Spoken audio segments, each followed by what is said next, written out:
Saya akan menjelaskan bunuh diri. Bunuh diri atau bahasa Inggris suicide berasal dari kata Latin suicidium dari Swiss cedera, membunuh diri sendiri. Adalah sebuah tindakan sengaja yang menyebabkan kematian diri sendiri. Bunuh diri bisa dengan gantung diri, minum racun pestisida, memakai senjata api, dan sebagainya. Bunuh diri dengan bantuan adalah ketika seorang membantu orang lain mengakhiri nyawanya secara tidak langsung melalui pemberian saran atau sarana sampai kematian terjadi. Bunuh diri semacam ini merupakan kebalikan dari euthanasia, ketika orang lain lebih memiliki peran aktif dalam mendatangkan kematian bagi seseorang. Bunuh diri seringkali dilakukan akibat putus asa, yang menyebabkan seringkali dikaitkan dengan gangguan jiwa. Orang yang mengidap gangguan depresi mayor atau salah satu dari gangguan keadaan jiwa seperti gangguan bipolar memiliki risiko lebih tinggi, hingga mencapai 20 kali lipat, untuk melakukan bunuh diri. Kondisi lain yang turut terlibat adalah skizofrenia atau 14%, gangguan kepribadian atau 14%, gangguan bipolar, dan gangguan stres pasca trauma. Penyalahan guna obat adalah faktor risiko bunuh diri paling umum kedua setelah depresi mayor dan gangguan bipolar. Baik penyalahgunaan obat kronis maupun kecanduan akut saling berhubungan satu sama lain. Bila digabungkan dengan kesedihan diri, misalnya ditinggalkan seseorang yang meninggal, risiko tersebut semakin meningkat. Selain itu, penyalahgunaan obat berkaitan dengan gangguan kesehatan jiwa. Saat melakukan bunuh diri, kebanyakan orang berada dalam pengaruh obat yang bersifat sedatif, hipnotis, atau misalnya alkohol atau benzodiazepine.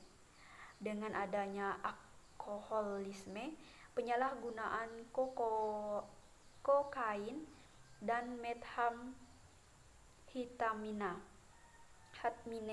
memiliki korelasi besar terhadap bunuh diri. Mereka yang menggunakan kokain memiliki risiko terbesar saat berada dalam fase sakau.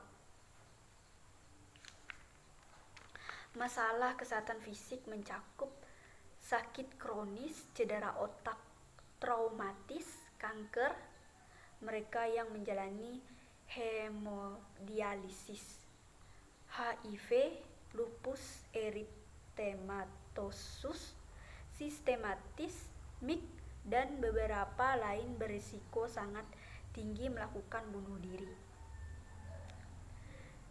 Diagnosis kanker membuat risiko bunuh diri menjadi kira-kira 2 kali lipat. Sejumlah keadaan psikologis juga meningkatkan risiko bunuh diri, meliputi keputusan, hilangnya kesenangan dalam hidup, depresi, dan kecemasan seseorang yang dahulu dimilikinya, dan kurangnya pengendalian impuls juga berperan. Pada orang dewasa lanjut usia, persepsi tentang menjadi beban bagi orang lain merupakan hal yang penting. Stres kehidupan yang terjadi dalam beberapa waktu terakhir seperti kehilangan anggota keluarga atau teman, kehilangan pekerjaan, atau isolasi sosial, atau seperti hidup sendiri, meningkatkan risiko tersebut. Orang yang tidak pernah menikah juga berisiko lebih besar. Bersikap religius dapat mengurangi risiko seseorang untuk melakukan bunuh diri. Hal ini dikaitkan dengan pandangan negatif. Sebagian besar agama yang menentang perbuatan bunuh diri, dan dengan lebih besarnya rasa keterikatan yang bisa diberikan oleh agama. Media termasuk internet memainkan peran penting. Cara menyajikan gambaran bunuh diri mungkin saja memiliki efek negatif dengan banyak tayangan yang mencolok dan berulang yang mengganggukan atau meromantiskan tindakan bunuh diri dan memberikan dampak terbesar.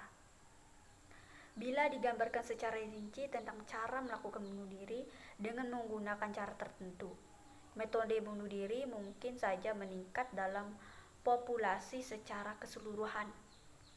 Upaya untuk mencegah bunuh diri antara lain adalah dengan pembatasan akses terhadap senjata api, menghindari kegiatan yang dapat menyebabkan stres, rekreasi untuk menghilangkan stres dan depresi, merawat penyakit jiwa dan penyalahgunaan obat, serta meningkatkan kondisi ekonomi.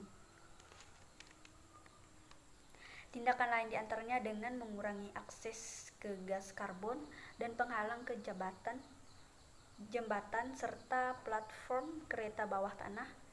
Pengurangan akses ke alkohol juga bisa digunakan sebagai strategi pencegahan atau seperti mengurangi jumlah bar pada remaja yang akhir-akhir ini berpikir untuk bunuh diri. Terapi berperilaku kognitif tampaknya dapat manfaat untuk memberikan perbaikan. Kitab Undang-Undang Hukum Pidana KUHP untuk perbuatan bunuh diri diatur dalam pasal 345 KUHP. Namun yang diatur dalam pasal ini adalah orang yang mendorong, menolong, atau memberi bantuan atau saran terhadap orang yang akan bunuh diri. Pasal 345 KUHP berbunyi, barang siapa dengan sengaja mendorong orang lain untuk bunuh diri, menolongnya dengan perbuatannya itu atau memberi sarana kepadanya untuk itu, dipidana dengan pidana penjara paling lama 4 tahun kalau orang itu juga bunuh diri. Sekian dapat saya sampaikan. Saya ucapkan terima kasih.